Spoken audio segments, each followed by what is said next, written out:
வணக்கம் செல்வங்களே, சொந்தங்களே, குழந்தைகளே, படிக்கின்ற பள்ளி சிட்டுக்களே, வெற்றி பெறுவதற்கு முதல் படி நீ பள்ளியிலே நன்றாக படி.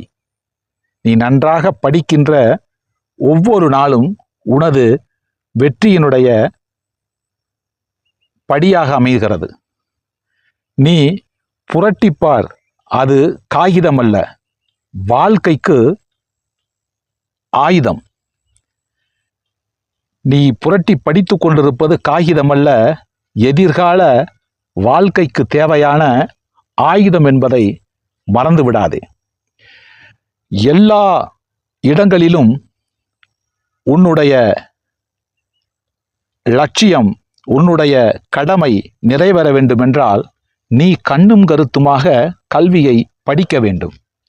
கல்வி ஒன்றுதான் உன்னை இந்த சமுதாயத்திலிருந்து மாற்றி அமைக்கக்கூடியது. கல்வி ஒன்றுதான் உன்னை இந்த பொது இடங்களில் உன்னை தனியாக எடுத்துச் சொல்லுவது. கல்வியை இரண்டு கண்ணாக வைத்து படிக்க வேண்டும் என்று முன்னோர்கள் சொல்லியிருக்கிறார்கள். நன்றி, வணக்கம்.